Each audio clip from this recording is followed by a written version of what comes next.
কিন্তু দেখা যাবে না তো, মুখ দেখা যাবে না এটার জন্য। ঠিক আছে।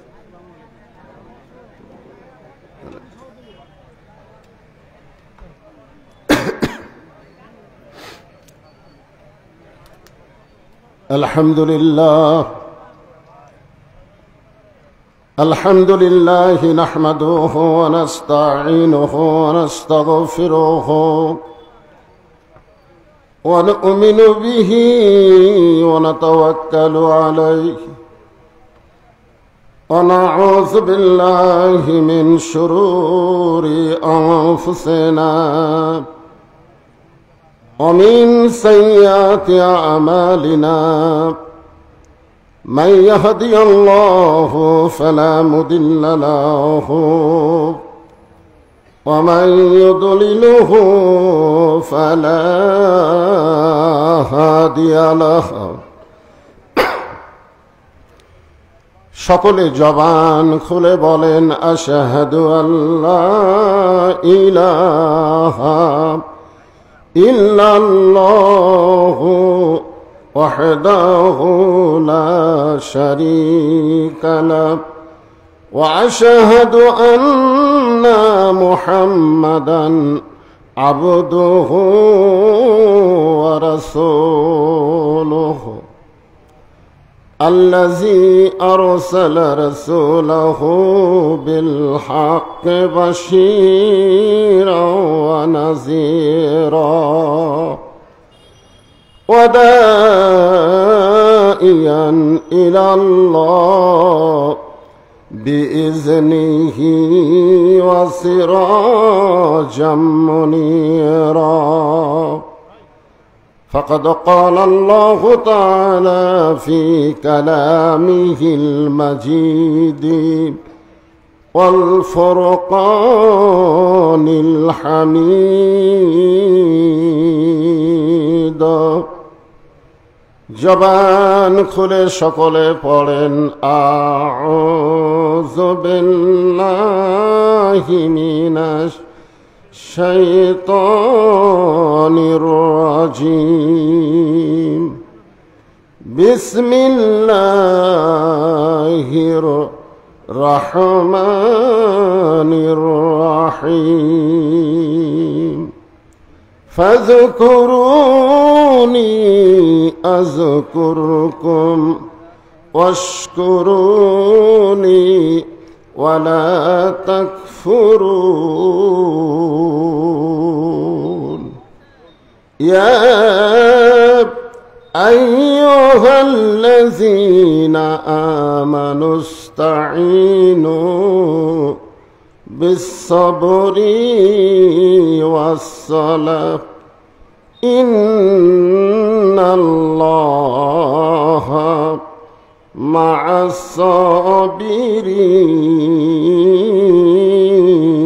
الصابرين إن الله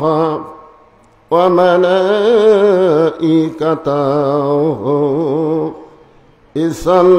يصلون على النبي يا أيها الذين آمنوا صلوا عليه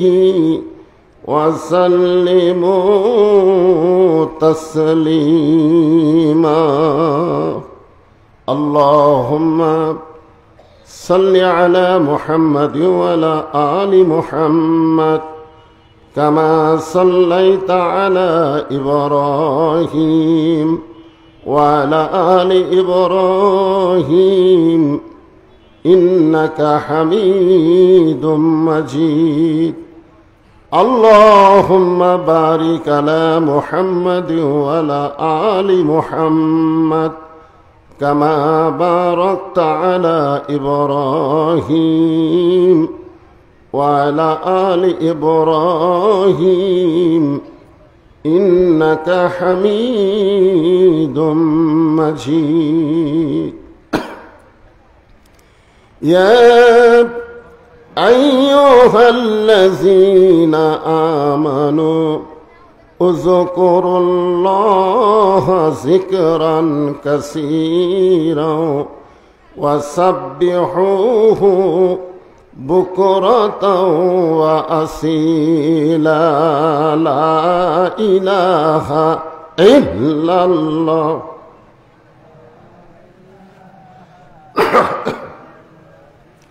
সবাই আল্লাহর জিকির করতে একটু জবান খোলেন। আল্লাহ জবান দিয়েছে তো, একটু জবান খুলে জিকির করেন। লা ইলাহা ইল্লাল্লাহ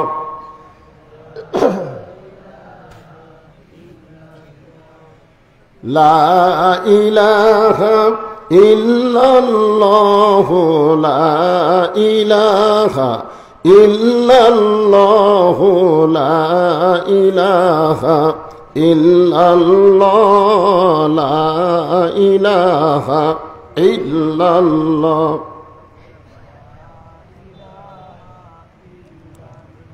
লা ইলাহা ইল্লাল্লাহ মুহাম্মাদুর রাসূলুল্লাহ।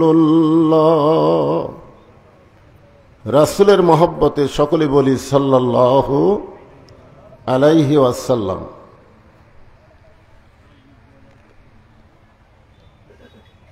চক ভোলাই নুরুল কোরআন হাফিজি মাদ্রাসার উন্নয়ন কল্পে আজকের এই তাফসীরুল কোরআন মাহফিলের সম্মানিত সভাপতি মোহাম্মদ আব্দুর রাকিব, আজকের এই মাহফিলের সম্মানিত সভাপতিকে অন্তরের অন্তঃস্থল থেকে আমি শুভেচ্ছা জ্ঞাপন করছি।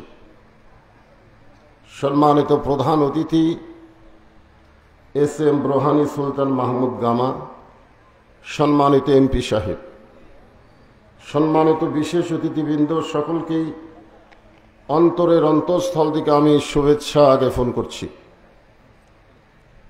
এই মুহূর্তে আমার সামনে যারা বসে আছেন, অত্যন্ত গরমের ভিতরে খুব কষ্ট করে এত রাত পর্যন্ত যিনারা বসে আছেন, যিনাদেরকে আল্লাহ দয়া করে রহম করে জান্নাতের বাগানে কবুল করেছেন, আমি আমার অন্তরের অন্তঃস্থল থেকে আপনাদের সবাইকে শুভেচ্ছা জ্ঞাপন করছি। সম্মানিতা মা বোনেরা, পর্দার অন্তরালে বসে বসে যারা আলোচনা শুনতেছেন, তাদেরকেও শ্রদ্ধা জ্ঞাপন করে এই মুহূর্তে আমি জানতে চাচ্ছি আপনারা সকলে কেমন আছেন। যে আমি গত 2 দিন হলে শারীরিকভাবে একটু অসুস্থ, তারপরে আল্লাহ পাক আপনাদের সামনে আমাকে আসার মতন তৌফিক দিয়েছেন।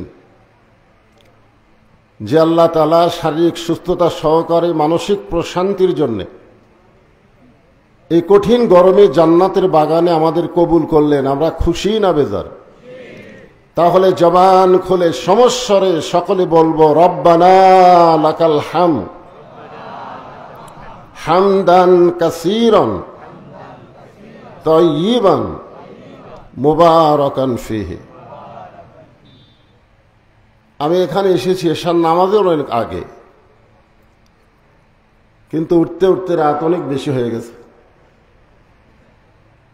একে তো গরম, তারপর আবার রাত বেশি।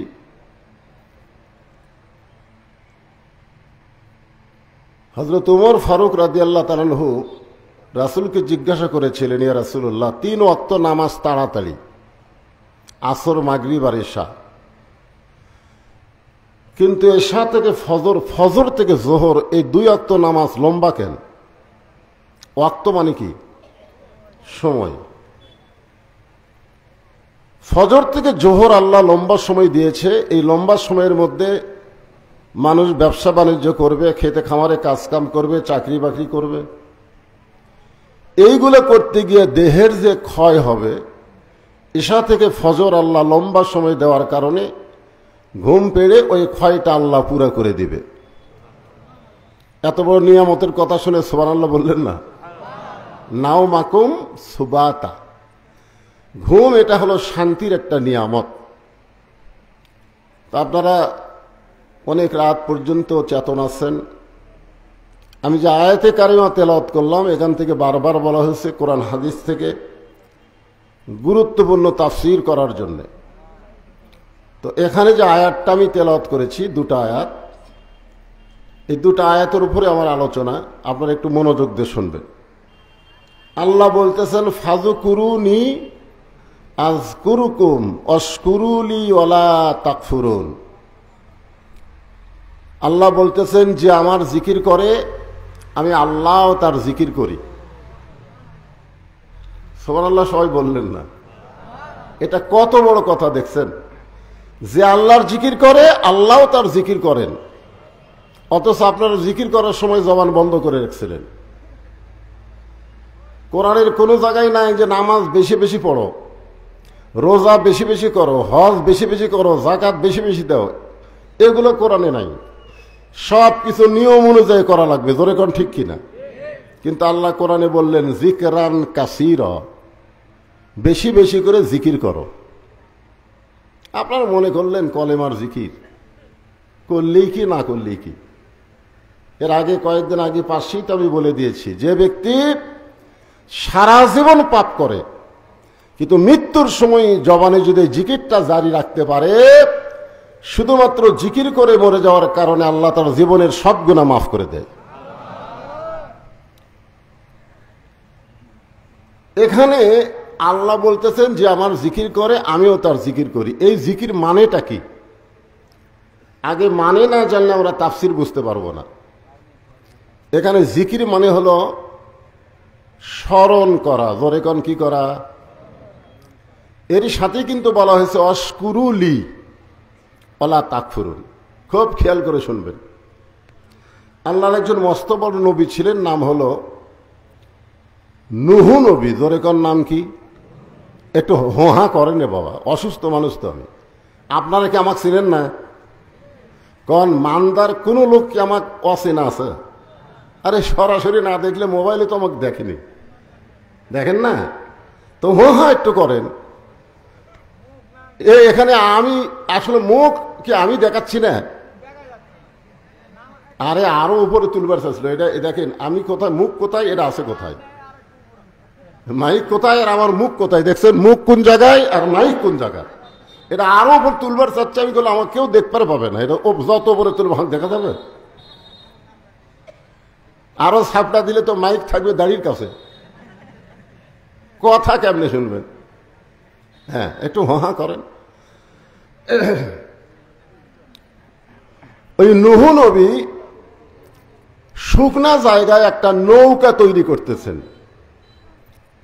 জোরে বলেন, পৃথিবীতে সর্বপ্রথম যে যানবাহন তৈরি হয়েছে তার নাম কি? আরো জোরে, জোরসে বলুন। জোর হলো না, আরো জোরে।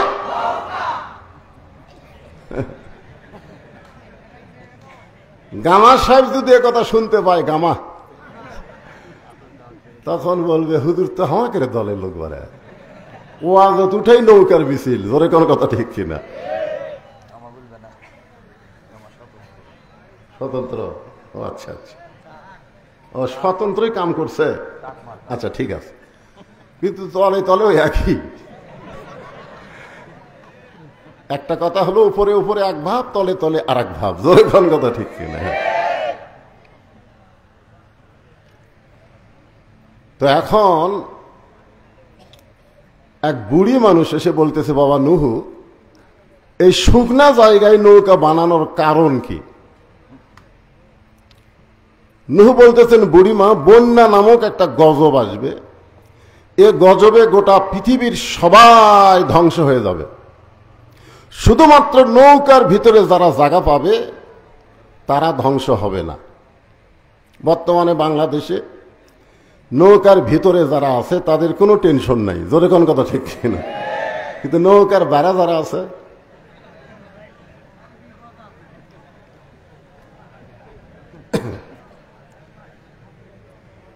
বুড়ি বলতেছেন, বাবা নূহ, এই ছোট্ট নৌকায় সবাই যদি উঠবার চায় বাঁচার জন্যে, এই নৌকার কি জায়গা হবে?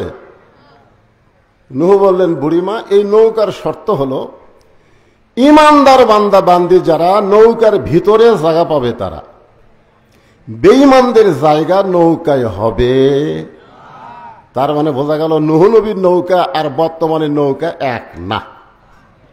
এক এক তো কোন নৌকার মিছিল করলেন?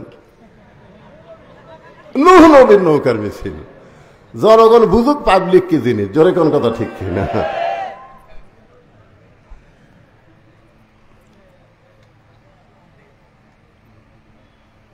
ইমানদার বান্দা বান্দি যারা নৌকার ভিতরে জায়গা পাবে তারা। সঙ্গে সঙ্গে বুড়ি বললেন, বাবা নূহ, আমি নৌকায় জায়গা নিবার চাই। নূহ বললেন, বুড়িমা তাহলে আপনি পড়েন লা ইলাহা ইল্লাল্লাহু নূহু নবিয়ুল্লাহ। আচ্ছা, নূহ নবীর কলমা পড়তে আমাদের কোনো অসুবিধা আছে? লা ইলাহা ইল্লাল্লাহ পর্যন্ত সব নবীরই কলমা। ওই বাবা আদম থেকে আমাদের নবী পর্যন্ত সমস্ত নবীরাই লা ইলাহা ইল্লাল্লাহ। আপনারা যদি খ্রিস্টানক বলেন, খ্রিস্টানের লা ইলাহা ইল্লাল্লাহ ঈসা রুহুল্লাহ পর্যন্ত বলবে। যদি ইহুদি বলেন লা ইলাহা ইল্লাল্লাহ মুসা কালিমুল্লাহ পর্যন্ত বলবে। কিন্তু মুসলমানকে যদি বলেন, মুসলমান সব নবীকেই ভালোবাসে। জোরে কোন কথা ঠিক কিনা? ইহুদিরা মুসার পরে আর কোন নবী মানে না, খ্রিস্টানেরা ঈসা নবীর পরে কোন নবী মানে না, আর মুসলমানেরা মুহাম্মদ নবীর উম্মত হলেও সমস্ত নবীকে তারা সম্মান করে। জোরে কোন ঠিক কিনা? এই জন্য ইসলাম ধর্মে কোনো কৃপণতা। তাহলে সবাই একটু ঝাঁকি দিয়ে বলেন লা ইলাহা ইল্লাল্লাহু নূহু নবিয়ুল্লাহ। নূহ নবী বললেন, বুড়িমা আপনার আর কোনো চিন্তা নাই। শোনালো বলেন, ইন্নাল্লাযীনা ক্বালু রব্বুনাল্লাহু সুম্মা ইসতাকামু তাতানাজ্জালু আলাইহিমুল মালাইকা আল্লা তাখাফু ওয়ালা তাহজানু ওয়া আবশিরু বিল জান্নাহ। আল্লাহ কিন্তু আমাদেরকে বলেছেন, আল্লাহ বলেছেন, নিশ্চয় যারা বলবে আল্লাহ আমার রব, এর প্রতি যারা অটল থাকবে, ইস্তেকাম থাকবে, তাতানাজ্জালু আলাইহিমুল মালাইকা, তাদের জন্য ফেরেশতার মাধ্যমে আল্লাহ খবর দিবেন, আল্লাহ তাখাফ, তোমাদের কোনো ভয় নাই, ওয়ালা তাহজান, তোমাদের কোনো চিন্তা নাই, ওয়া আবশিরু বিল জান্নাহ, বরং দুনিয়া থেকেই তোমরা জান্নাতের সুসংবাদ প্রাপ্ত হবে। নূহ বললেন, বুড়িমা আপনার আর কোনো চিন্তা নাই। বন্যা গজব যখন শুরু হবে তখন আপনার হাতটা ধরে আমি নৌকায় উঠায় নিব। সঙ্গে সঙ্গে বুড়ি বললেন, আলহামদুলিল্লাহ। নৌকায় হাত ধরে তুলবার চাইছে কে? জোরে এখন কে তুলবার চাইছে? আর বুড়ি প্রশংসা করলো কার? তাহলে আপনারা কি বুঝলেন? কোন নেতার প্রশংসা করা যাবে? কোন চামচা হওয়া যাবে? এখানে বুড়ির বলা দরকার ছিল, বাবা নূহ তুমি অত্যন্ত ভালো একজন মানুষ, বাবা ওই বিপদের দিনে তুমি আমাকে হাত ধরে নৌকায় উঠাবা, তুমি খুবই ভালো মানুষ। বুড়ি এখানে নূহ নবীর কোনো প্রশংসা করেনি।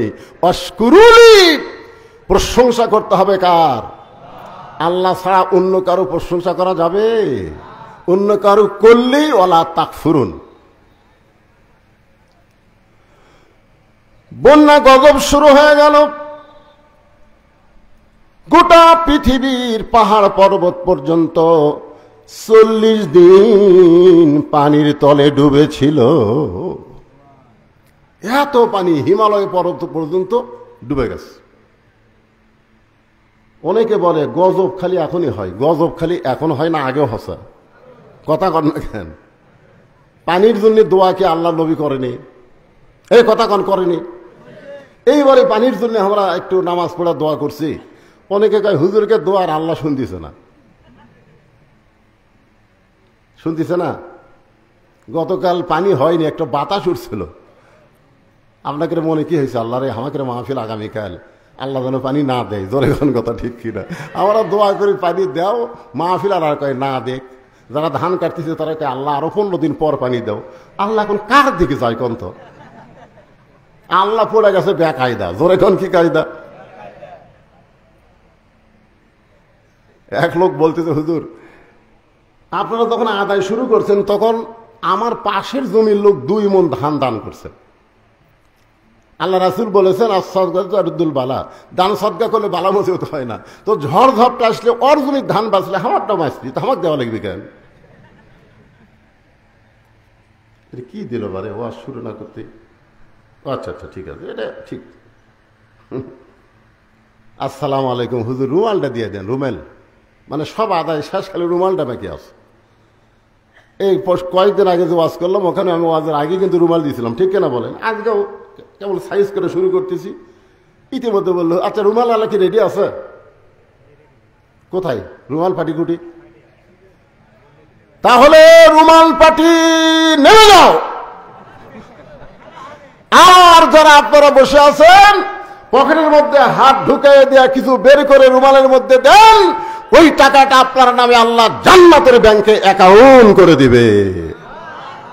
যাই যা পারবেন আল্লাহর রাস্তায় দিয়ে দেন। ওই যে রুমাল পাটি আল্লাহর রাস্তায় দিয়ে দেন। আমার মায়েদের মধ্যেও রেডি আছে তো? আচ্ছা ঠিক আছে, মহিলারাই তো আচ্ছা। আমার মায়েদের মধ্যে মহিলারা আদায় করবে। গতকাল যেখানে আমার মাহফিল, গত রাত্রে আপনারা ইউটিউবে হয়তো দেখতে পাবেন, মহিলাদের মধ্যে আদায় করবার গেছে, যায় শুনে মহিলাকে আদায় শেষ। তো কে আদায় করলো? মানে কমিটির লোক যাওয়ার আগে কমিটি যারা গাঁজাখোর, হিরোইনখোর, ইয়াবাখোর, ওরা আদায় করে লিয়ে আউট। গত রাতের মাহফিল। কঠিন ব্যাপার। আজকে চিন্তা করেন মহিলাদের মধ্যে আপনাদের বিশ্বস্ত লোক দেন, কারণ এরকম কিন্তু হিরোইনখোর, গাঁজাখোর এখন দিন দিন বাড়তেছে। জোরে কোন কথা ঠিক কিনা? হ্যাঁ, মসজিদ মাদ্রাসা চোরের কাছে বলে, আর মসজিদ মাদ্রাসা কত নেতা চোর হয়ে মাদ্রাসার টাকা মারা খাচ্ছে। জোরে কোন কথা ঠিক কিনা? 4 টন গম টিয়ার দিবার কাছে তুলবার যায় কয় 80,000 টাকা ঘুষ দিয়া, তারপরে কিসের টাকা কয় মসজিদের। যাক, আপনারা গামছার মধ্যে যে যা পারেন দেন, একটু জিকির করেন লা ইলাহা ইল্লাল্লাহ, লা ইলাহা ইল্লাল্লাহ, লা ইলাহা, লা ইলাহা ইল্লাল্লাহ মুহাম্মাদুর রাসূলুল্লাহ সাল্লাল্লাহু আলাইহি ওয়াসাল্লাম। তো আমার পাশে চেয়ারম্যান সাহেব বসে আছেন, উনি তার গামছার মধ্যে দিবার পারলেন না। গামছা মনে হয় কেজির উপরে আসবি না। গামছা ট্রেজত আসে না? না, গামছা ট্রেজত আসবি। উনি আমার হাতে 1000 টাকা দান করছেন। এরকম যদি কেউ ট্রেজের উপর দিবার চান তাহলে ফাঁকি দিয়ে দেন, আদায় একবার শেষ হয়ে যাক।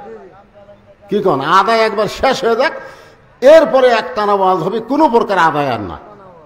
হ্যাঁ,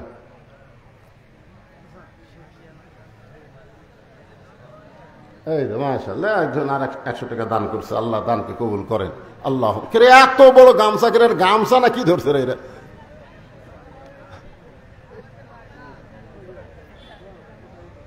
হ্যাঁ, সবাই একটু মহব্বতে জিকির করেন বাজান। সবাই অন্যদিকে মন না দিয়ে আল্লাহর দিকে খেয়াল করে জিকির করেন লা ইলাহা ইল্লাল্লাহ, লা ইলাহা ইল্লাল্লাহ, লা ইলাহা ইল্লাল্লাহ, লা ইলাহা ইল্লাল্লাহ, লা ইলাহা, লা ইলাহা ইল্লাল্লাহ।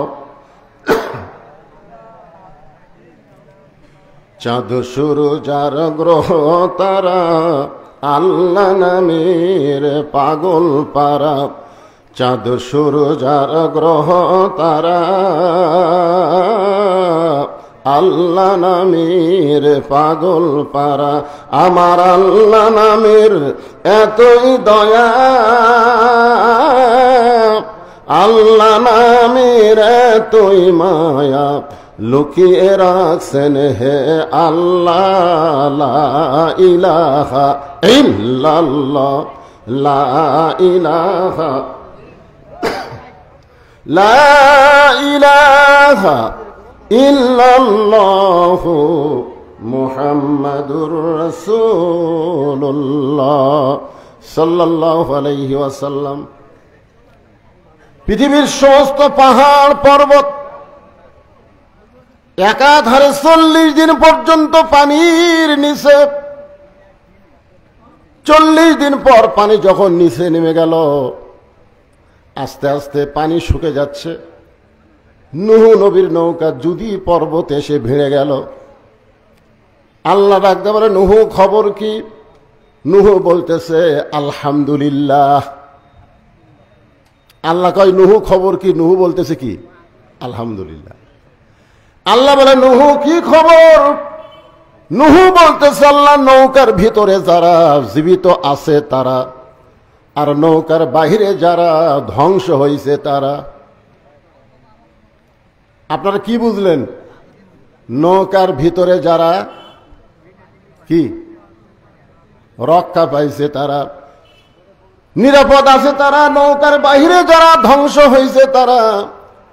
আল্লাহ ডাক বলে নূহ রে, তাহলে বুড়িটার খবর কি?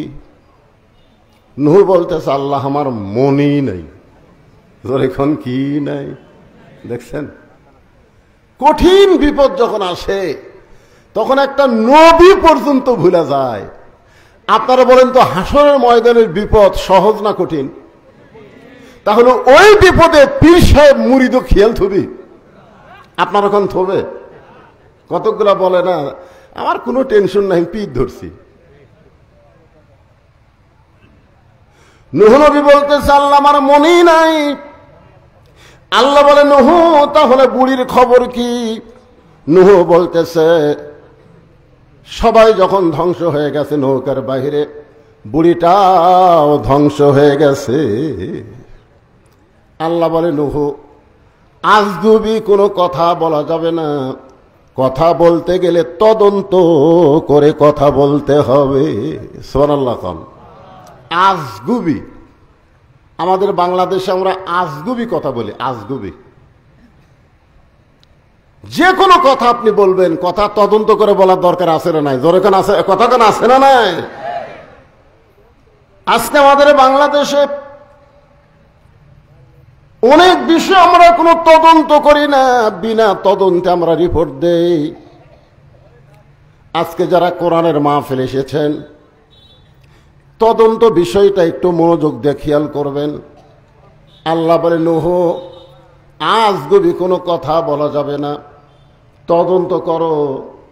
নূহ নবী তদন্ত করতে এসে দেখে বুড়ি তো দূরের কথা, বুড়ির বাড়িটাও পর্যন্ত কিছুই হয় নাই। পাহাড়ের উপরে পানি চলে গেল। আর একটা ঝুবড়ি বাড়ি, সেই বাড়িটাই কিছু হলো না। নূহ ডাক দিলেন বুড়িমা, সঙ্গে সঙ্গে বুড়ি টোপলা নিয়ে হাজির। নূহ বলতেছে বুড়িমা টোপলা কেন?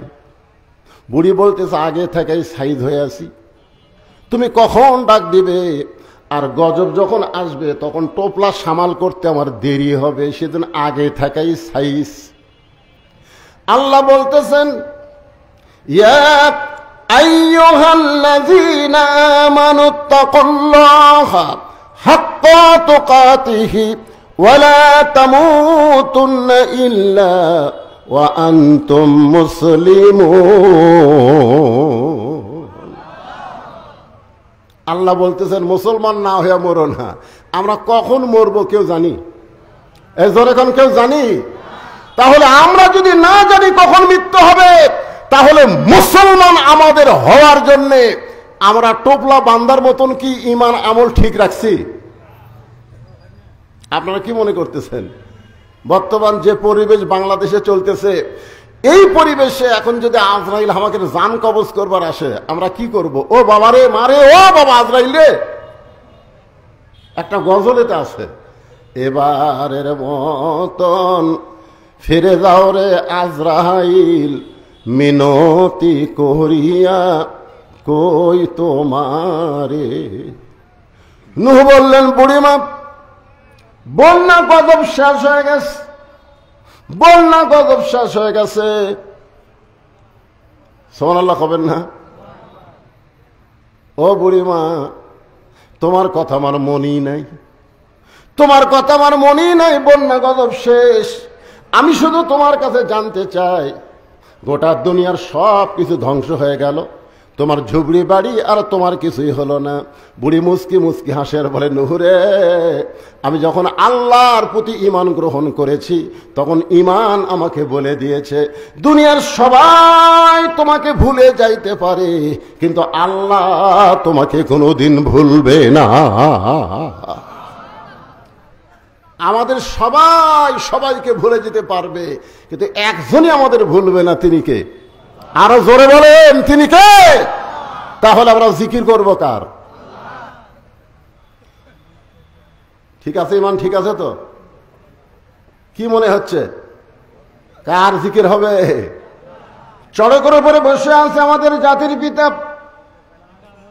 বাবা হাজর, রশি ধরে টানতেছে, নিচে নমরুদের আগুনের চুলা দাউ দাউ করে জ্বলতেছে। ফেরেশতা জিবরাইল এসে সালাম দিয়ে বলে, ওগো আল্লাহর নবী ইব্রাহিম, আপনি যে হারে কাঁদতেছেন, আপনার কান্না দেখে আমার দরদ হয়ে গেল। আপনি যদি চান, আল্লাহ আমাকে 600 পাখা দান করছে। জোরে কোন কয়শো? একটা পাখার বাতাস দিব, আগুনের চুলা সাগরে গিয়ে নিভে যাবে। যদি আপনি চান, আপনার কান্না দেখে আমার দরদ হয়।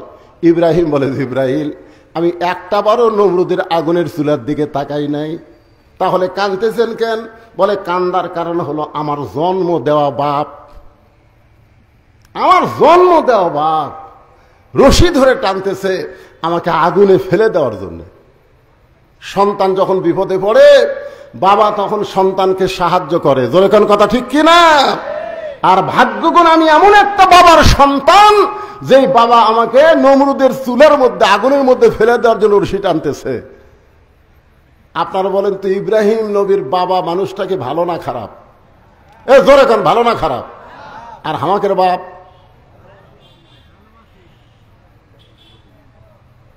যেই বাবা নিজে নামাজ পড়ে, ছেলে নামাজ পড়ে না, এই বাবা ইব্রাহিম নবীর বাবার চাইতেও খারাপ বাপ।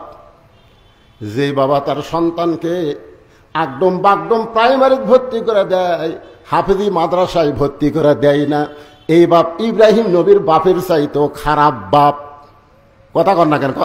এইবার কথা বন্ধ হলো কেন? আপনি সত্যি করে বলেন তো, প্রাইমারি যদি আপনার সন্তানকে ভর্তি করে দেন, ওই সন্তান পাক হবে না নাপাক হবে? কেবারে পাক নাপাক আপনারা বোঝেন না। কারণ পাক হবে না নাপাক হবে? আর এই হাফিজি মাদ্রাসায় যদি আপনার সন্তান ভর্তি করে দেন, ওই নাপাক হবে না পাক হবে? কারণ কি?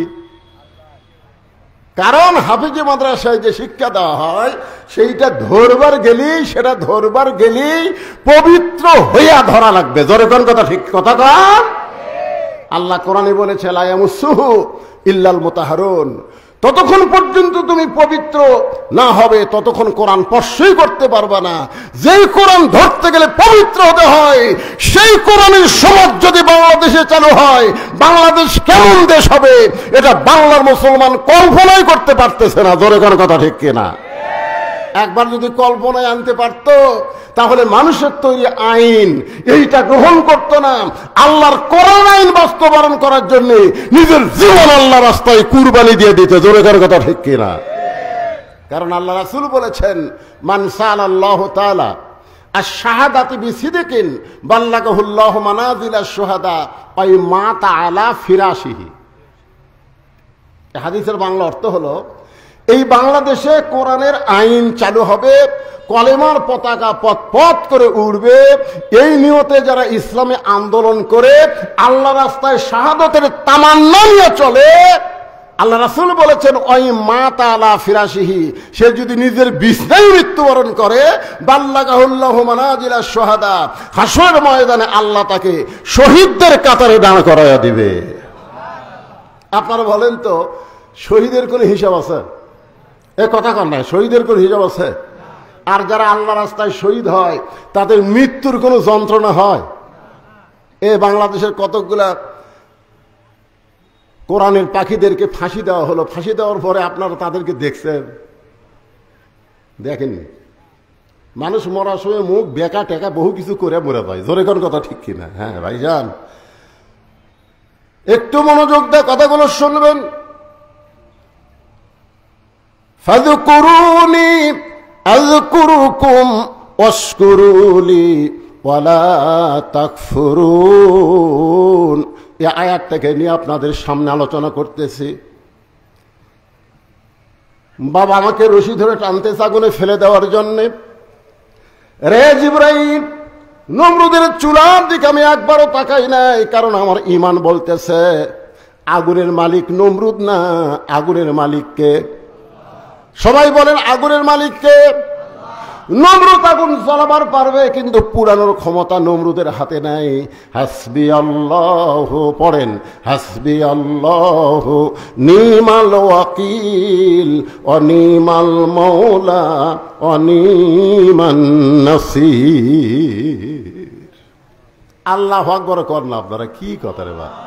আমি শুনলাম এলাকাত নাকি কোরআনের দলের লোক বেশি, আর কোরআনের আয়াত তেলাওয়াত হয়, আল্লাহু আকবার কয় না। বাংলাদেশে বড় বড় দল যেগুলো আছে, যাকে আমরা বড় বড় দল বলি, এই বড় বড় দলের মধ্যে আল্লাহু আকবার নাই। জোরে কর কথা, ঠিক কথা কর না কেন? হ্যাঁ, ওরকে বহু মিছিল আমরা শুনছি, জীবনে কোনোদিন আল্লাহু আকবার শুনছেন? যদি কেউ ভুল করে আল্লাহু আকবার দেয়, ইচ্ছা করে তো দিবি না, ভুল করে যদি দেয় ও ঘাট ধরে বার করে দিবি। কিন্তু আমাদের দলের তো এই স্লোগান নাই। তা আপনারা কি সেই দলের মানুষ? কোরআনের আয়াত শুনলে ঈমান বাড়ে না কমে? একই কথা কয়দিন শুনবেন? আল্লাহর কোরআনের আয়াতটাকে শোনেন, দেখি আপনাদের ঈমান কি বোঝে। ইন্নামাল মুমিনুনা আল্লাযীনা ইযা যুকিরাল্লাহু ওয়াজিলাত কুলুবুহুম ওয়া ইযা তুলিয়াত আলাইহিম আয়াতুহু জাদাতুহুম ঈমানা ওয়া আলা রাব্বিহিম ইয়াতাওয়াক্কালুন।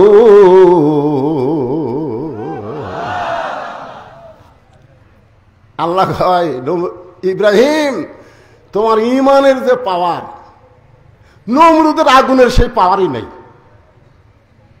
তোমার ঈমানের পাওয়ারের কাছে আগুনের পাওয়ার ঠান্ডা হয়ে গেল।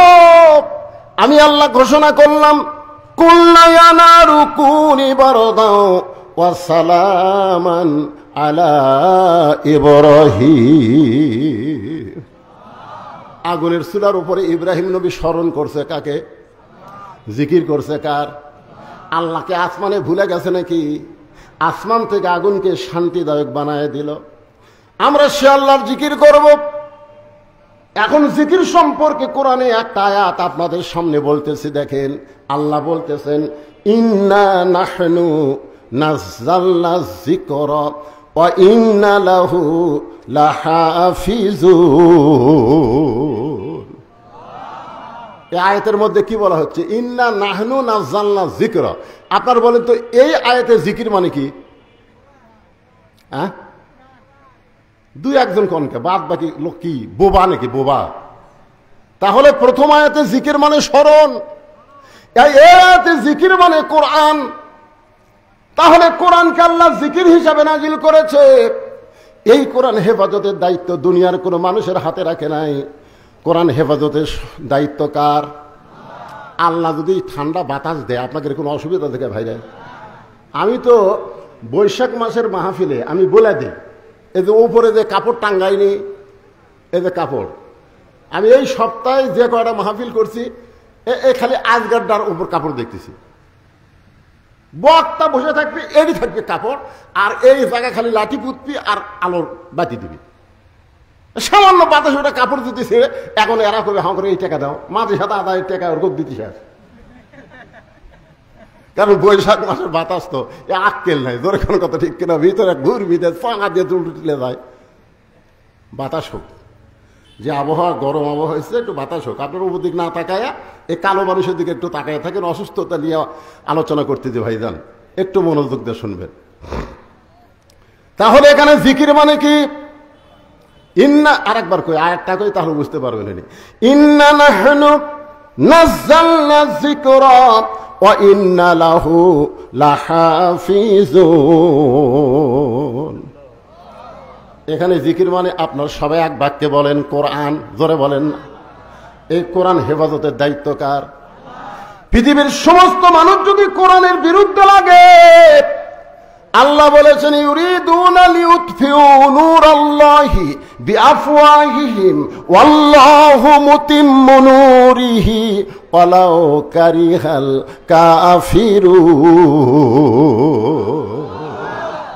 বাংলাদেশের সমস্ত মানুষ মুসলমান হয়েও যদি কোরআনের আইন না চায়, আল্লাহর কোনো ক্ষতি হবে না। জোরে কোন কথা ঠিক কিনা?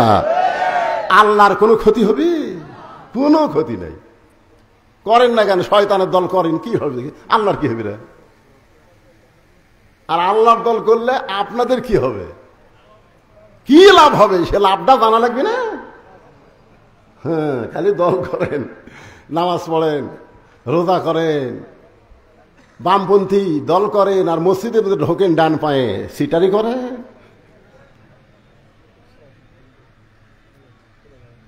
শোনেন, প্রথম একটা আয়াত নাজিল হলো, রাসূল তখন মদিনায় নামাজ পড়াচ্ছেন। আয়াতটা নামাজের মধ্যে আল্লাহ তাআলা রাসূলের উপর নাজিল করলেন, নামাজের ভিতরেই আল্লাহ ওহী নাজিল করলো। আয়াতটা হলো ইয়া আইয়ুহান নাবিয়্যু হারজিল মুমিনিনা আলাল কিতাল। আমার আগে শাফি ওয়াজ করলো না, শাফি খালি না, বাংলাদেশের অধিকাংশ বক্তারা এই ভুলটা করে। বলে মুনাফিক সর্দার হলো আব্দুল্লাহ ইবনে উবাই। আব্দুল্লাহ ইবনে উবাই হলো একজন সাহাবী। আব্দুল্লাহ ইবনে উবাই হলো একজন সাহাবী। উবাইয়ের বেটা আব্দুল্লাহ, উনি আব্দুল্লাহ ভালো মানুষ, কিন্তু উবাই ইবনে খলফ যিনি মুনাফিকের সর্দার, তার নাম হলো উবাই ইবনে খলফ। জোরে কোন নাম কি? আর এক জায়গাতে আছে উবাই ইবনে সলুল। হ্যাঁ, উবাই ইবনে সলুল না উবাই ইবনে খলফ। আর আব্দুল্লাহ ইবনে উবাই একজন সাহাবী। আর আমরা একটা সাহাবী খালি মুনাফিক মুনাফিক বলে যাচ্ছি। আমার কথা কি বুঝতে পারছেন? হ্যাঁ, তো উবাই ইবনে খলফ সামনে কাতারে নামাজ পড়ে, টুপি ঠিক, দাড়ি ঠিক, জুব্বা ঠিক, পাগড়িও ঠিক। এখানে আবু বকর রাদিয়াল্লাহু পাশে নামাজ পড়ে। আয়াত যখন নামাজের মধ্যে নবীর উপর নাজিল হলো, তখন নবী নামাজের সালাম ফিরায় সাহাবীর দিকে মুখ করলেন। মুখ করে বললেন, সাহাবীরা, আল্লাহ পাক একটা আয়াত আজকে নামাজের মধ্যে আমার উপর নাজিল করেছে। সাহাবীরা তো আশ্চর্য হয়ে বললেন, হুজুর, আল্লাহ কি আয়াত নাজিল করলো আপনি আমাদের বলেন। আল্লাহ নবী বললেন, তাহলে সাইজ হয়ে তোমরা শোনো। এই আয়াতটা হলো সাইজ হওয়ার আয়াত। জোরে কোন কি হওয়া? সাইজ হওয়া। খালি জামাতবদ্ধ ভাবে নামাজ পড়লে হবে না, কাতার সোজা করে নামাজ পড়লে হবে না, জামাতবদ্ধ ভাবে কাফের বেঈমানদের বিরুদ্ধে অস্ত্র ধারণ করা লাগবে। কারণ মক্কার কাফেরেরা যে কোনো সময় মদিনা আক্রমণ করতে পারে, আর মদিনা আক্রমণ করলে ইন্নাল্লাহা মা'আস সাবিরিন, ধৈর্যশীলদের সঙ্গে আল্লাহ আছে। আজকে আমাদের গোটা বাংলাদেশ ভারত আক্রমণ করেছে, প্রতিবেশী ভারত আমাদের গোটা বাংলাদেশ আক্রমণ করেছে। আপনার বলতেছেন, হুজুর কি দিয়ে আক্রমণ করলো? ভারত তো আমাকে সাহায্যকারী, ভারত আমাকে প্রতিবেশী। আপনি জানেন না, ভারত অস্ত্রের চাইতে মারাত্মক অস্ত্র দিয়া আমাদের বাংলাদেশকে আক্রমণ করে আমাদের ঘরের বউ পর করে দিছে। কথা কন না কেন ভাই? আপনাকে গ্রামত কি ডিশেল লাইন নাই? আপনি যাই আজকে ভোগ কবেন যে বলছিস এত ওয়াজ শুনিস, অমুক বক্তের এত ওয়াজ শুনিস, পর্দার এত ওয়াজ শুনিস, আজ থেকে ভারতের দুটা চ্যানেল বাদ দিবি, স্টার জলসার জি বাংলা, এই দুই চ্যানেল দেখা হবে না। খালি এই কথা কবেন, দেখবেন তো বউ আপনার পক্ষে আছে না চ্যানেলের পক্ষে গেছে। আপনি খালি এটা খেয়াল করবেন। শোনেন, মেয়ে মানুষকে যদি দখল করে, মরদ মানুষ দখল হতে কোনো দেরি নাই, কারণ মেয়া দিয়েই বাংলাদেশ চলতেছে। তোর কোন কথা ঠিক কিনা ভাই? কিভাবে দেখছেন? ভারত আমাকে যুদ্ধ করা লাগবে কে রে? এমন ভাবে মাল দিয়ে দিচ্ছে আমাদের ছেলেমেয়েকে, যুবকদেরকে, যুবকগুলা সব নষ্ট হয়ে গেছে। একটু মনোযোগ দিয়ে কথাগুলো শুনবেন। যদি মক্কা মদিনা আক্রমণ করে, দোয়া দরুদ দিয়া মদিনা রক্ষা করা যাবে না। ওই কাফের বেঈমানদের বিরুদ্ধে অস্ত্র ধারণ করা লাগবে, যুদ্ধ করা লাগবে। সুবহানাল্লাহ। সমস্ত সাহাবীরা বলতেছে, হুজুর আমরা এক পায়ে রাজি। কারণ আল্লাহ যখন বলেছে অন্যায়ের বিরুদ্ধে যুদ্ধ করতে আমরা এক পায়ে রাজি, কিন্তু উবাই ইবনে খালদ ও সামনে কাতারে টুপিওয়ালা দাড়িওয়ালা ও নবীর কাছে গিয়ে বলতেছে, হুজুর এইটা না গন্ডগোলের আয়াত? আপনারা বলেন তো, ইসলামী আন্দোলনের আয়াত এটা কি গন্ডগোলের আয়াত? কথা কন না কেন, এটা কি গন্ডগোলের আয়াত? নবী চম করে বললেন, স্বয়ং আল্লাহ তাআলা যে আয়াত নাজিল করলো, আমার 1 নম্বর মুসল্লি বলতেছে গন্ডগোলের আয়াত। সঙ্গে সঙ্গে আল্লাহ তাআলা আবার আয়াত নাজিল করলেন, ওয়ামিনান নাসি মান ইয়াকুলু আমান্না বিল্লাহি ওয়া বিল ইয়াউমিল আখিরি ওয়া মা হুম বিমুমিনিন।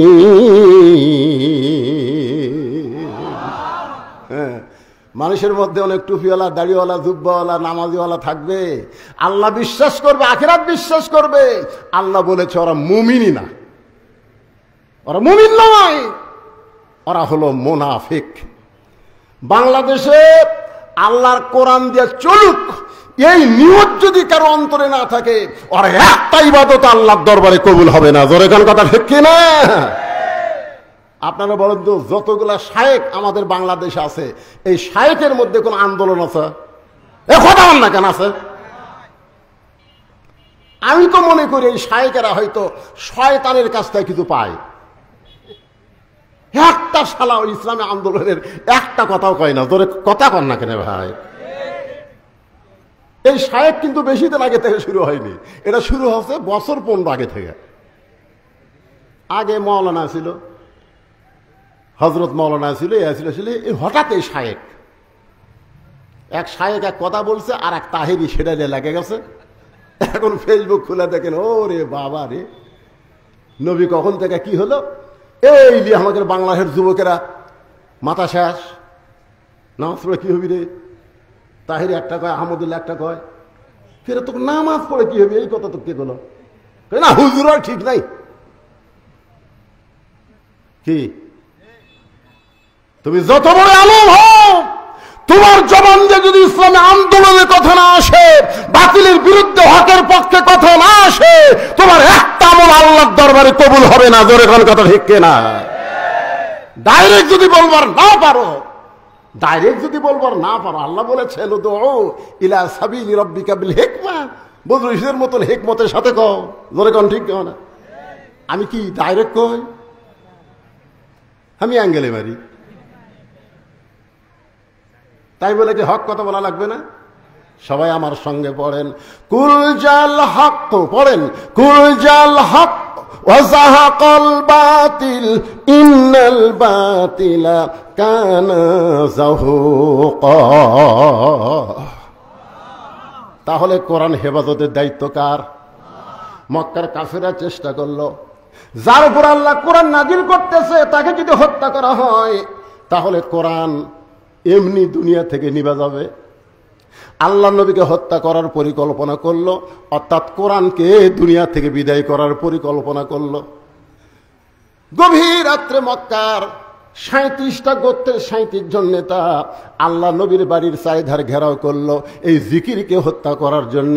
আসলে নবী হত্যা না, আল্লাহর কোরআনকে দুনিয়া থেকে নিপাত করার চেষ্টা করলো। আমার কথা কি বুঝবার পারতেছেন? আল্লাহ বললেন, হাবিব দীর্ঘ 13 বছর মক্কায় কলেমার দাওয়াত দিলেন, মুসলমানের সংখ্যা হলো মাত্র 320 জন। এইরকম দাওয়াত দেয় ইসলামের বিজয় সম্ভব না। ওরা যখন চাচ্ছে কোরআনকে নিপাত করতে, আপনাকে হত্যা করতে, আপনি গভীর রাত্রে মক্কা থেকে মদিনায় হিজরত করেন। ওই কাফেরদের চোখ ডাঙ্গায়া আল্লাহ নবী আবু বকরকে সঙ্গে করে মদিনায় চলে আসলেন। মাত্র 8 বছর পর আল্লাহ তাআলা যেই মক্কা থেকে নবীকে মদিনায় পাঠাইছিলেন, ওই মক্কা আবার বিজয় দিয়ে দিলে। সবাই পড়েন আমার সঙ্গে, ইজা জা আনাসরুল্লাহি ওয়াল ফাতহু ওয়া রাআইতান নাসা ইয়াদখুলুনা ফি দীনিল্লাহি আফওয়াজা ফাসাব্বিহ বিহামদি রাব্বিকা ওয়াস্তাগফির ইন্নাহু কানা তাওয়াবা।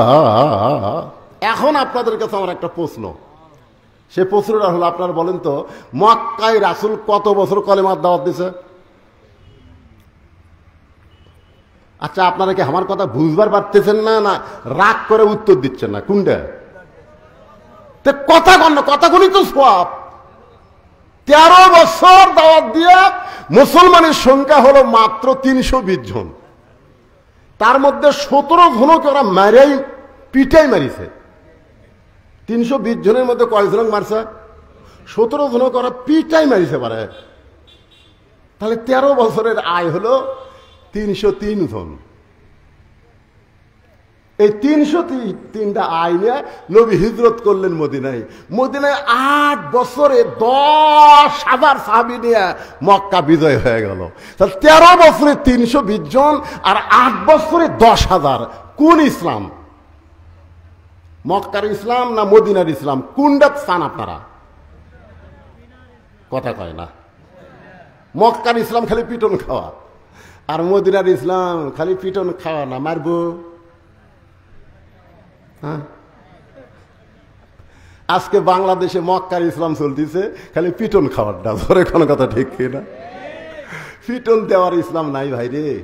যারা ইসলামে আন্দোলন করতেছে তারাও হিকমত অবলম্বন করতেছে। এই যে সামনে নির্বাচন, একজনও যায়নি। হিকমত করতে করতে আমি এক ওয়াজে বলি, চোর আসে চুরি করতেছে আর ওই হিকমত অবলম্বন করছে, ইন্নাল্লাহ মা'আস সাবিরিন, ধৈর্যশীলদের সঙ্গে আল্লাহ আছে। এই কয়ে ধৈর্য ধারণ করতেছে, এদিকে চোর সব নিয়ে চলে গেছে। ওই হিকমতে আছে, ওই হিকমতে আছে।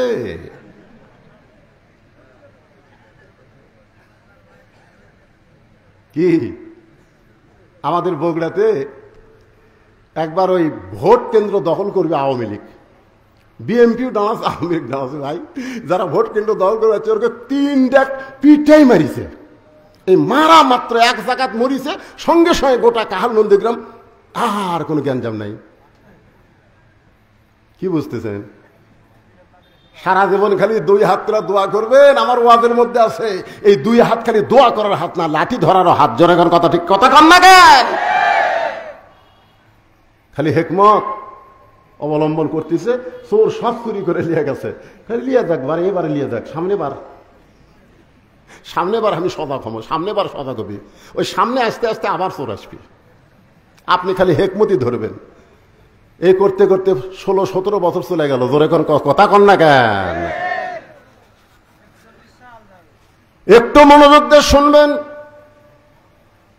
আল্লাহ নবী মক্কায় থাকতে কলেমার দাওয়াত দিয়েছেন, কারণ নবী ছিলেন ইমাম আর আবু জেহেল ছিলেন নেতা। নবী ছিলেন ইমাম আর আবু জেহেল হলো নেতা।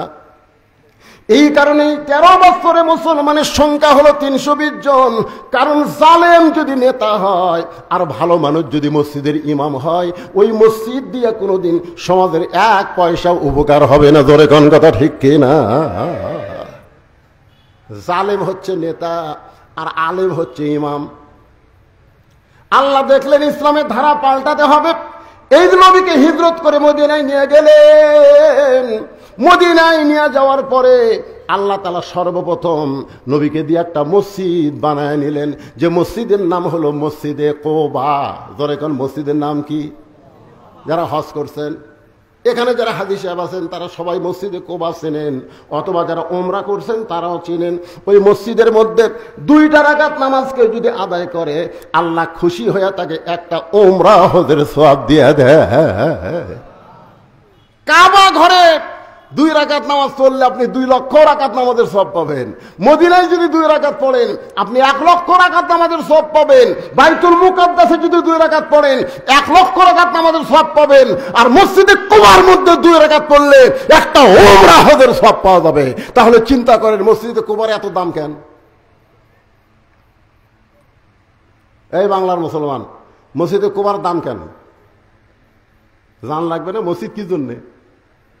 মসজিদ কি জন্যে? কয়েকদিন আগে যে আপনাদের সামনে ওয়াজ করলাম, ওখানে মসজিদের কিছুটা গুরুত্ব তুলে ধরছি।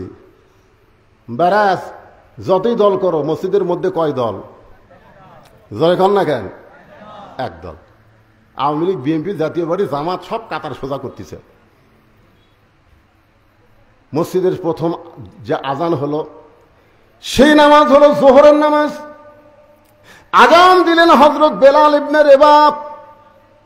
নামাজ চলতেছে মসজিদে কোবার মধ্যে। সেখান থেকে মসজিদ নববী বদলি হয়ে গেল। মসজিদ নববীতে মেহরাব আছে, মসজিদে কোবার মধ্যে কোনো মেহরাব নাই। যারা ঢুকছেন তারা বুঝতে পারবেন। মেহরাব হলো অস্ত্র রাখার জায়গা। মসজিদে কোবাতে অস্ত্রের ঘোষণা আসে নাই, মসজিদ নববীতে অস্ত্রের ঘোষণা আইছে। প্রথম যুদ্ধ হলো বদরের যুদ্ধ। সেই যুদ্ধটা হলো পবিত্র রমজান মাসে। জোরে কোন কি মাসে? পবিত্র রমজান মাসে। 311 জন সাহাবী হয়ে গেছে। 311 জন। জোরে বলেন কয়জন? এমন সময় দুইটা ছোট বাচ্চা দৌড়ে নবীর কাছে এসে বলতেছে, ইয়া রাসূলুল্লাহ, আমরা দুই ভাই জিহাদের ময়দানে যাবার চাই। আল্লাহ রাসূল বললেন, জিহাদ কোনো ইয়ার কি মারার জায়গা না, তোমরা ছোট মানুষ, তোমরা যুদ্ধের কি বুঝবা? বলে, হুজুর আমরা জিহাদে যাব, নিয়ত করেছি। কারণ জিহাদের ময়দানে কেউ যদি শহীদ হয়ে যায়, আপনি বলেছেন শহীদের মৃত্যু একটা খুদি পিঁপড়া কাটার চাইতেও আযাব কম। মানে এক কথা আযাবই নাই। একটা খুদি পিঁপড়া যদি আপনার কামড় দেয়, আপনি এরকম চটকে দেন না? হুজুর আমরা শহীদ হওয়ার চাই। আল্লাহ রাসূল বললেন, জিহাদের ময়দানে সৈন্য হতে গেলে তার একটা মাপ হওয়া লাগবে। এ বেলাল, দেখে মাপের কাঠি নিয়ে আসো। একজনের নাম হলো মুআফেজ, আর একজনের নাম হলো মুয়াজ। মুয়াজ আর মুআফেজ দুই ভাইয়ের। মুয়াজকে মাপের মধ্যে নিয়ে আসা হলো। মাপে দেখা গেল 5 ফুট লম্বা হয়ে গেছে। আল্লাহ রাসূল বললেন, মুয়াজ তুমি লম্বায় হলা 5 ফুট, তোমাকে জিহাদের ময়দানে যাওয়ার হুকুম দেওয়া হলো।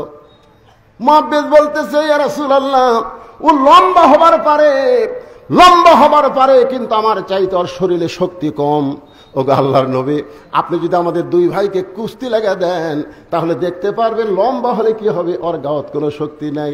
নবী তাবাসসুম মুস্কি হাসি দিয়ে বললেন, ঠিক আছে, তোমরা দুই ভাই কুস্তি করো। দুই ভাই যখন কুস্তি করতেছে, ছোট ভাই মুআজকে কানে কানে বলে, ভাই তুমি তো মাপে হয়েই গেছো ভাই, তোমার তার কোনো টেনশন নাই, কিন্তু এই কুস্তিতে তুমি একটু দুর্বল হয়ে আমার বুকের নিচে পড়ো, আমার বুকের নিচে পড়ে যাও, তাহলে আমি তোমার বুকের উপর থাকলে নবী আমাকেও যাওয়ার পারমিশন দিয়ে দিবে। মুআজ বলতেছে, নবী কিন্তু সাধারণ বিষয় না, হয়তো বুঝবার পারবে। বলে, ভাইজান বুঝবার পারবে না, তুমি একটু দুর্বল হয়ে নিচে থাকো, আমাকে একটু তোমার বুকের উপর উঠে দাও। মুআজ বলতেছে, আমি পারবো না। এবার মুআফেজ কানে কানে বলতেছে, ভাইরে তুমি বলো তো, আল্লাহ রাসূলকে জীবনের চাইতে যদি বেশি ভালোবেসে থাকো, তাহলে বলো, ডান দিক থেকে যদি কাফেররা নবীকে লক্ষ্য করে তীর মারে, তুমি না হয় ডান দিকে থাকতে পারো, কিন্তু বাম দিক থেকে যদি তরবারি মারে, বাম দিকে কে দাঁড়াবে বলো? আমি থাকবো ডানে, তুমি থাকবা বামে, তুমি থাকবা সামনে, আমি থাকবো পিছনে। আমাদের জীবন যতক্ষণ থাকবে, আল্লাহ রাসূলের দেহ কাফেরদের অস্ত্র যেন স্পর্শ না করে। সঙ্গে সঙ্গে মুআজ দুর্বল হয়ে বুকের নিচে পড়ে যায়। এমন সময় আল্লাহ রাসূল বলতেছে, এইরকম ছোট বাচ্চারা শহীদ হওয়ার নিয়তে যখন আল্লাহর দল করে, এই ইসলামকে কেউ মাটির নিচে দাফন করতে পারবে না। একদিন গোটা পৃথিবীতে ইসলামের বিজয় হয়ে যাবে। লিল্লাহি তাকবীর।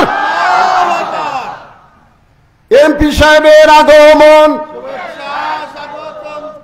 আপনাদের এমপিকে আমি এর আগে দেখছি, তখন এমপি ছিল না, তো এমপি হওয়ার পরে এটা প্রথম।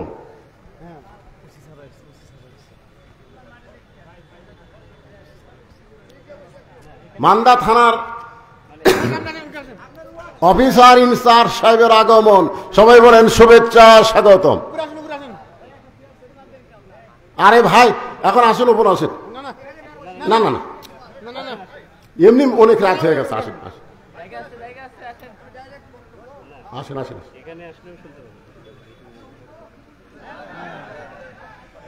যে মানুষটা সাধারণ মানুষের মধ্যে বসতে চায়, এমপি হওয়ার পরও কখনো তার মনে এতটুকু অহংকার আসে নাই যে আমি এমপি।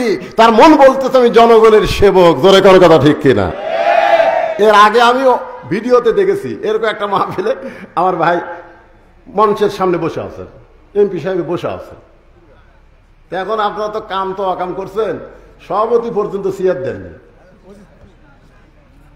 এখন এক চেয়ার দিয়ে থাকলেন টেজের ওপর, এটা কেমন হয়? না না শোনেন, আমি কই কেন ওই দিকে কয়েকটা প্লাস্টিকের চেয়ার তো দেখা যাবে, আনা যাবে না, টেজের আনা যাবে না। আচ্ছা আমরা বসি, অসুবিধা না। আপনার থেকে একটু অনুমতি নেই।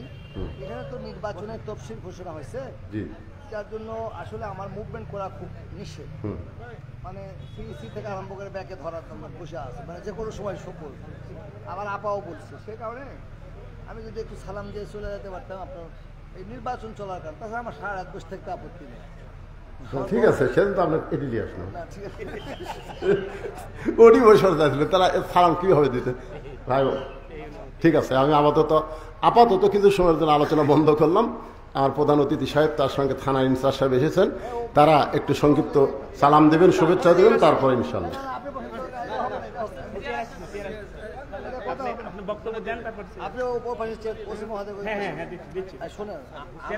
আমরা জনগণের ব্যাপারে উনি একটা প্লিজ আমি বলছি বসেন, না খারাপ লাগবে না, নাহলে তাহলে আপনি নিচে যায় বসেন। না না না এটা হবে না, এটা হবে না, এটা হয়। ওরা তো গভর্নমেন্টের প্রতিনিধি, আমি হচ্ছে আপনাদের প্রতিনিধি, আমি আপনাদের সাথে থাকবো। মানে শেখ হাসিনা আমরা তো অনুরোধ করতেই আছি স্যার।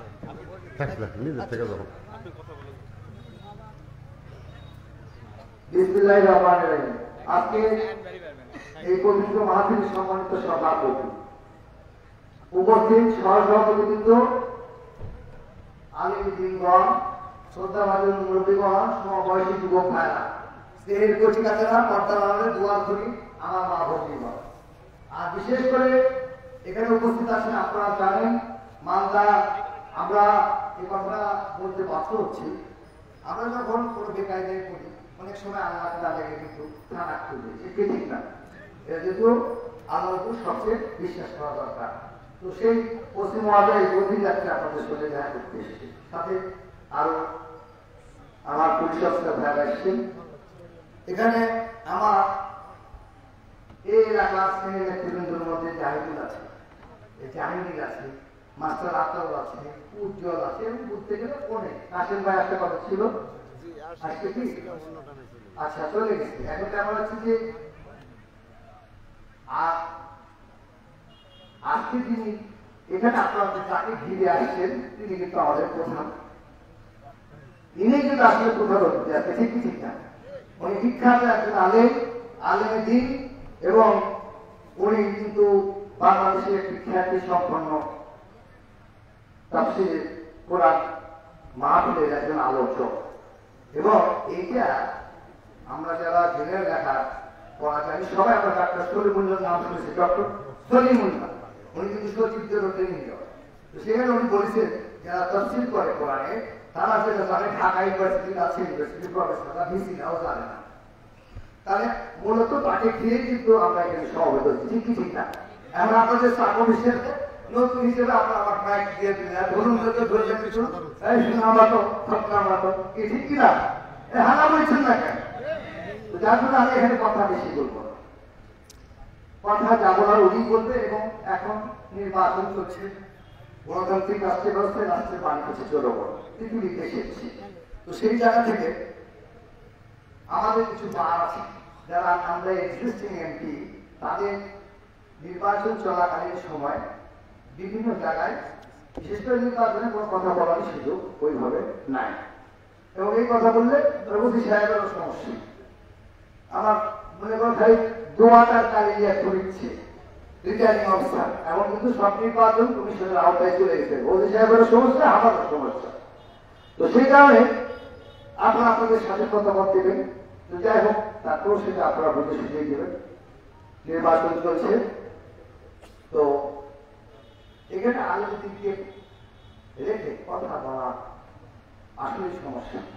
তারপরে একটু বলি, সেটি হলো কেন বলি, সেটি হলো আপনারা 7 তারিখে যে জায়গায় আমাকে নিয়ে যে দাঁড় করেছেন, যে জায়গায় আমাকে দিয়েছেন 30 তারিখে যেখানে আমি শপথ নিয়েছি, ওখানেও শপথ ছিল। সেই শপথ কোরআনের সাথে সাদৃশ্য সম্পূর্ণ শপথ। তো সেই জায়গায় যে জায়গায় নিয়ে যে আপনারা দাঁড়িয়েছেন, দাঁড় করিয়ে দিয়েছেন, আমি আমার গায়ের কান্না করে জুতো করে দিয়ে আপনাদের জিনিস শোধ করতে পারবো না। বাংলাদেশে তিনি ছিল কি আসন, তার মধ্যে একটি আপনাদের এখানে আমাদের প্রিয় নেতা অভিভাবক ছিল প্রাণী, তারপর দ্বিতীয় কোনো ব্যক্তি আমাদের, আমরা তো সবাই কোনো না কোনো দলে রাজনৈতিক যারা কর্মী কোনো না কোনো দলে থাকি, আমরা কিন্তু এটা নিঃশর্ত ভাবে করতে পারি, কিন্তু আমরা সামাজিক কাজকর্ম করতে কারো কিন্তু কোনো বাধা নাই। এখন সেই জায়গা থেকে আমি আপনাদের কাছে দিদি, আমি যেটা বললাম, আমি আমার গায়ের চামড়া খুলে জুতো করে দিয়ে রিক্সা করতে পারবো না। ইতিমধ্যে আপনাদের জন্য আমি কাজ শুরু করেছি। আপনারা মাটি কাটার পাইপ থেকে দিচ্ছেন, আমি মাটি কেটে দিচ্ছি, ইনশাআল্লাহ কোনো সমস্যা নাই। আমি ধরো একটাও সময় থাকি তা মনে করি না, একবারে প্রত্যেকটা সময় যাচাই বাছাই করে ঢাকা বাড়ি মোটরসাইকেল দিয়েও প্রতিবার হয়ে যায় যে আপনাদের কাজ করে নিয়ে এসে দিচ্ছি, কোনো অসুবিধা নেই। যেখানে যাই সেখানে ইনশাআল্লাহ কিছু সুযোগ পাই, দেশপত্র শিখেছে হাত নেই। গতকালকে অনেক কিছু নিয়েছি, কয়েক কোটি টাকা নিয়ে এসে দৃশ্যমান হতে মাস 2-3 কিছু সময় লাগবে। এটা এই যে একটা মাস চলে না আপনার জন্য, জুন মাস ব্যাংকে, এই কারণে 19-20 হচ্ছে, তারপর প্রতিটা ইউনিয়নে সমহারে রাস্তাঘাটগুলো দিয়ে দেওয়া হবে ইনশাআল্লাহ। তো আমি আজকে একটি কথা শুধু বলতে চাই, সেটি হলো আমরা যখন এরকম সুন্দর সামিয়ানার মধ্যে বসে আছি, আমার ফিলিস্তিনি ভাইরা কি আছে? থাকতে পারছে? থাকতে পারছে। আজ থেকে 75 বছর আগে ওই ইসরায়েলকে আমার মুসলমান ভাইরা দয়া করে থাকার জায়গা করে দিচ্ছে। তখনও কিন্তু আমেরিকার একটা চক্রান্ত ছিল, তথাকথিত দ্বিতীয় বিশ্বযুদ্ধের পর এগুলো অনেক কথা ওখানে তারা খুঁটি গেড়ে বসেছিল। আজকে মানবতাবাদীর কথা বলে আমেরিকা, বলে না, কিন্তু ফিলিস্তিনিদের বিপক্ষে একটা কথা বলেছে বলেন। তো সেই জায়গা থেকে বুঝতে হবে ছাগল আছে খুঁটির চলে, আমাদের মুসলমানদেরকে বুঝতে হবে আমাদের একটা নিষ্পাপ ঐক্য দরকার।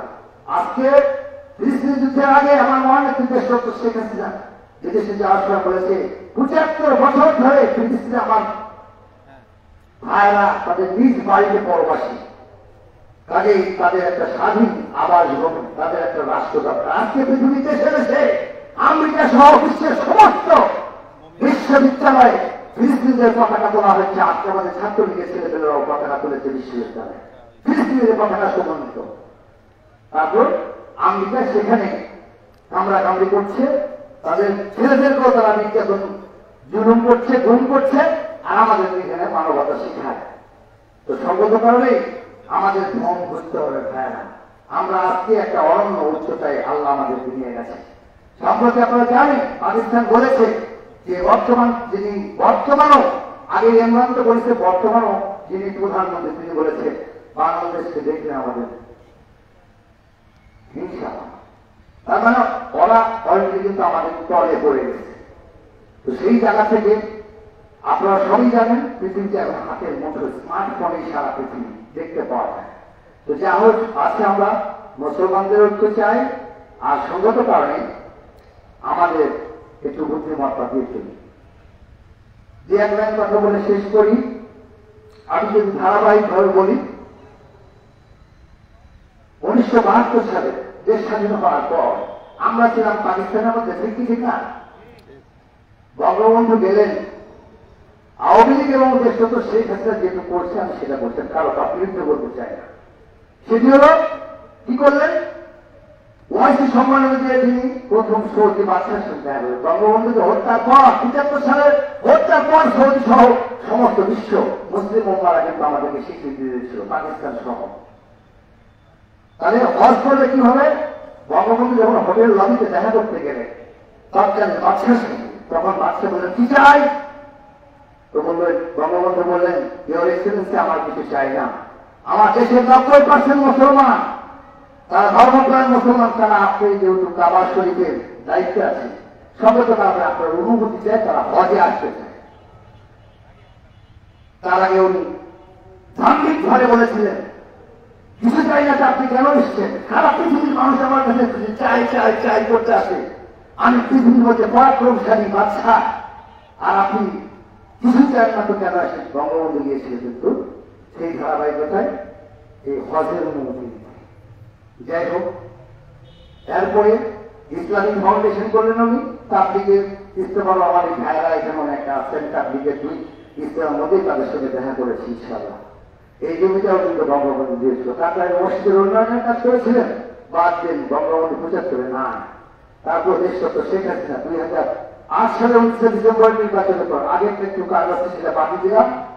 8 সালের নির্বাচনের পর আজকে 1,20,000 আলিম সম্প্রদায়কে মসজিদ ভিত্তিক ইসলামিক শিক্ষা ব্যবস্থা চালু করার জন্য, কোরআনের সবক দেওয়ার জন্য আমাদের বাচ্চাদেরকে অ্যাকোমোডেট করা হয়েছে। সেই ধারাবাহিকতায় সুপার প্রিন্সিপালকে বেতন দেওয়া হয়েছে। আজকে কমিটিকে স্বীকৃতি দেওয়া হয়েছে গ্রাজুয়েশনে। আজকে সেই ধারাবাহিকতায় 560টি মসজিদ হয়েছে। আপনাদের মান্দার যে মসজিদটি বন্ধ ছিল, ইনশাআল্লাহ এই মসজিদের কাজ শুরু হয়ে যাবে, মাল সামানা করছে, আপনাদের যোদ্ধাদের বৃষ হচ্ছে। এরকম যদি আমরা ধারাবাহিকভাবে বলতে যাই, আমাদের শেষ হবে না। সঙ্গত কারণে আপনারা, আমি একটি অনুরোধ রাখবো, গতকালকের আগের দিনও আপা স্টেটমেন্ট দিয়েছে ঢাকা ফিলিস্তিনের পক্ষে।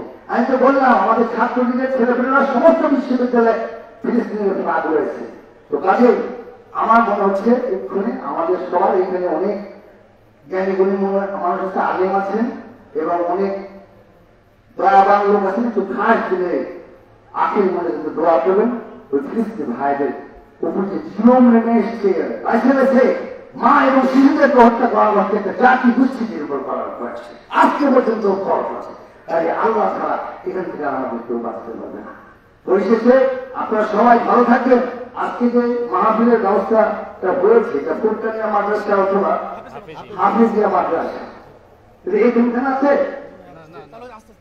এই তিনখানা যদি এখানে আমার আলেমের দিন আছেন, আমি একটু বলি, এতিমখানা যেটা হেফজোখানা, এখানে অনেক সময় আমাদের সহযোগিতা করতে বিষয় হয়, কিন্তু যদি ক্যাপিটাল গ্র্যান্ড বাড়ায়, এটিএমে করে সেপারেট করে নেন, প্রত্যেক 20,000 টাকা করে কন্ট্রোল করেন, আর 2 বছর থেকে আরো বাড়বে। তাহলে হবে কি, আপনারা খালি সমাজ করলেন, ইয়ে থেকে ছাড় করে নিতেন, আমি বলে দেবো। আর আমি ওখানে যে ভুবনী আপা আছে আমার সমাজ কল্যাণ মন্ত্রী, ওখান থেকে আমি পার করে নিয়ে আসলে তখন আমি যে দামে চলে, এখানকার দাওয়াবির লোকেরাই কিন্তু এই মাদ্রাসাটা চালায়, ঠিক কিনা? তো এই জন্য আমি হুজুরকেও বলছি, যেখানে আপনি যাবেন মাহফিলে দেখবেন আমার মতনে কোনো কর্মী আছে, তাদেরই নেতা, মন্ত্রী, প্রধানমন্ত্রী, তাদের ওই জায়গাগুলো থেকে নিয়ে আসলে ইনশাল্লাহ অসুবিধা হবে না। তো যাই হোক, আমি আর কথা বাড়াই না। এখানে এই হাফিজি মাদ্রাসা, এখানে আমি কি দেবো, কি দেওয়া উচিত, আমি একটু ভেবে নিই। ঠিক আছে, মাদ্রাসার ঘর করি আন্ডার কনস্ট্রাকশন না, ঠিক আছে। আমি একটু ভেবে নিই। ঘটনা আছে জুনের পর বড় বরাদ্দ, এখন যেমন বরাদ্দ ছিল 126টা ওয়ার্ডে আমি একযোগে বরাদ্দ দিয়ে শেষ করেছি। আমার কিছু পাইছি সেখানে আমি দিতে পারি, তাকে দিয়েছি আমার কিছু। তাহলে আমি একটু ধীরে সুস্থ দিয়েছিলাম, 3 মাস তো আরো 4.5 বছর প্রায় থাকবো। আল্লাহ যদি আমাকে সুস্থ দেয়, হায়াত দেয়, আপনারা তো 5 বছরের জন্য দায়িত্ব দিয়েছেন চাকর হিসেবে। আমি একটু মাসমালা করে এখানে দিই, যদি বেশি দিতে চান আমি একটু যাচাই বাছাই করি। এখানে একটু আমাকে জেনে নিয়ে আসলো, আর আমি অ্যাকচুয়াল যেটা 1,000 টাকা সেটা বর্তমানে দিয়ে যাচ্ছি। এখানে একটা মসজিদ আছে না, ওই মসজিদটা বড় আমার কথা আছে, ওই মসজিদটা একটা নষ্ট হয়ে গেছে, কারণতলি মসজিদে শিখতে হবে। ঠিক আছে, তো আস্তে আস্তে এগুলো সবই করে দেওয়া হবে। এখন আমি হুজুরের বসায় দিয়ে কোনো কথা বলবো, হুজুর একটা কথা বলে ফেলেছি, আন্ডার কনস্ট্রাকশন। আন্ডার কনস্ট্রাকশন মানে তুমি বুঝে যাও, ঘর পাকা হচ্ছে, তোমার খালি হাতে এতদিন চলে দিন, এখন ধাই লেখা চালাচ্ছে, কত তৈরি নাকি হানা বলছে না কেন, হুজুর এলাই বলতে চাচ্ছে। বুদ্ধিসম্পন্ন গল্প হচ্ছে, হ্যাঁ আমি ঝাড়ি, আমি ধর্ম মন্ত্রণালয়ে সেদিন কাউ ধরেছিলাম লাস্ট বৃহস্পতিবার, আমার মায়ের ধর্মমন্ত্রীকে। তো ধর্মমন্ত্রী বলেছে ভাই আগস্ট থেকে, আগের যা আছে সব নিয়ে শেষ হয়ে গেছে, আমি আগস্ট থেকে দেবো। একটু সময় লাগবে। আপনি তো বুঝলেন একটা জায়গায় বসে গেলে সাথে সাথে তো খাওয়া দাওয়া দেওয়া যায় না, তাই যদি করতে একটু সময় লাগে। তো হুজুর কি মন খারাপ করছেন? না না না, আমি এখন কি বলি ইনশাআল্লাহ, আপনি তো আবার আসবেন ইনশাআল্লাহ, দেখবেন যে তখন কিছু পাইছি। তো তারপরেও বলো। আচ্ছা, তাহলে আপাতত মোটামুটি ইনশাআল্লাহ 1 লাখ টাকার একটা ওয়াদা থাকুক যে একটা সেবা ইনশাআল্লাহ, ঠিক আছে? আমি যদি কালকে আগের দিনও হতো তাহলে আমি কালকে দিয়েছি। কালকে কত বৃহস্পতিবার হয়েছে নাকি? কালকে আমি কিছু তালিকা দিচ্ছি, এখন সেটাও পাশ হয়নি।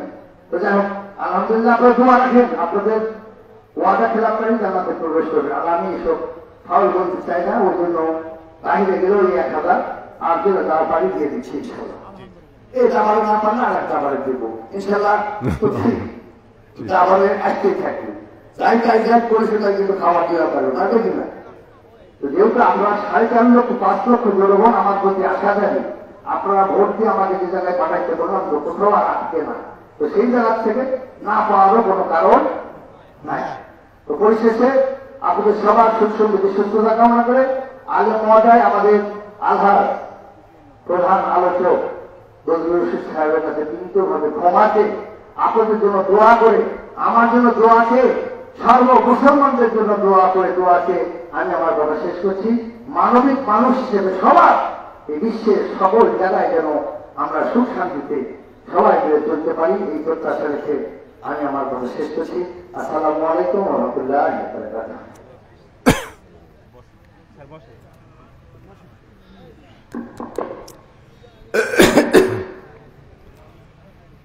রাতও অনেক হয়ে গেছে, কাজ কামের দিন, কি কন? প্রধান অতিথির বক্তব্য শেষ, আর আমি তো অসুস্থ, সেটা ওয়াজের শুরুতেই শুনলেন। এরপরেও জিকির সম্পর্কে আলোচনা শুরু করেছিলাম, শেষ একটা আয়াত বলে আমি আপনাদের সবাইকে নিয়ে আখেরে মোনাজাত করব। এখানে আল্লাহ আর একটা আয়াতে বললেন, ইজা নুদিয়া লিস-সালাহ মিন ইয়াউমিল জুমআহ ফাসআউ ইলা যিকরিল্লাহ। এখানে জিকির মানে কি?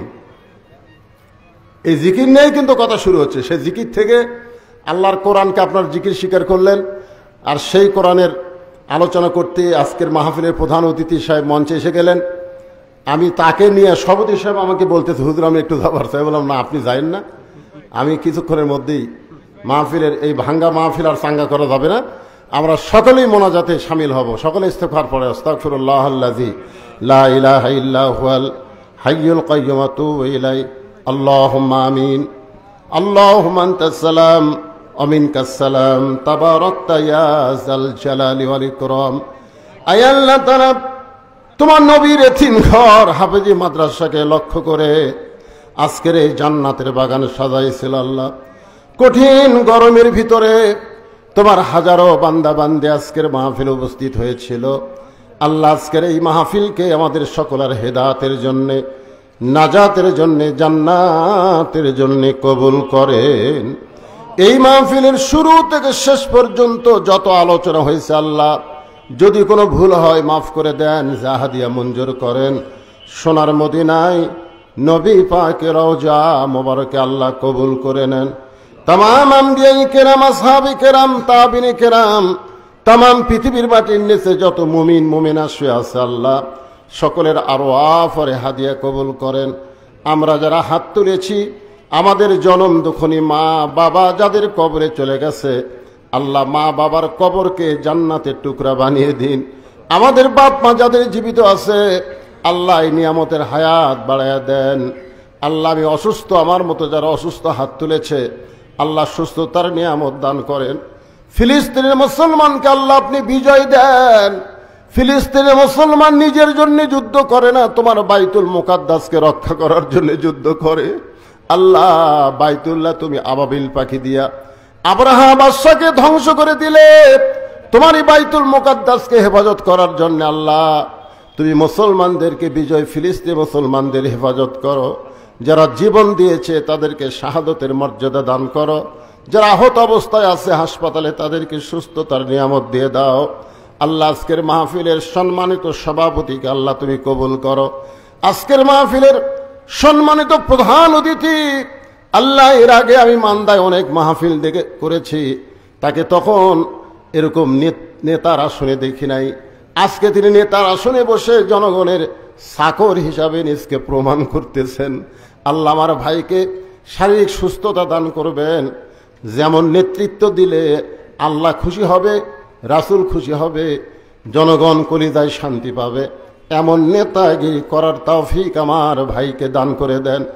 আল্লাহ, মান্দা উপজেলা অফিসার ইনচার্জকে সঙ্গে নিয়ে হাত তুলেছি। আল্লাহ, মেহেরবানি করে তাকে কবুল করেন। যে দায়িত্ব তার উপর অর্পিত আছে সুন্দরভাবে পালন করার তৌফিক দিয়ে দেন। আল্লাহ, মন খোলে প্রাণ খোলে দীর্ঘ সময় আলোচনা করতে চাইছিলাম, কিন্তু অসুস্থতার কারণে আজকে এটা হয়তো আমার পক্ষে সম্ভব হলো না। আল্লাহ, তোমার বান্দাদের জন্য প্রাণ খুলে দোয়া করি। আল্লাহ, যেটুকু আমরা শুনলাম বাকি জীবনে আমাদেরকে আমল করার তৌফিক দিয়ে দেন। আল্লাহ, মাদ্রাসাকে লক্ষ্য করে নগদে বাকিতে আজকে যারা দান করেছে আল্লাহ সবগুলো দান কবুল করেন। মা বোনদেরকে পর্দানি সাবেদা সালিহা মা ফাতেমার চরিত্র দান করেন। যেদিন আমরা বিদায় নেব আমাদের সকলের জবানে আপনি জারি করে দিবেন, লা ইলাহা ইল্লাল্লাহু মুহাম্মাদুর রাসূলুল্লাহ সাল্লাল্লাহু আলাইহি সাল্লাম। আসসালামু আলাইকুম ওয়া রাহমাতুল্লাহি ওয়া বারাকাতুহু।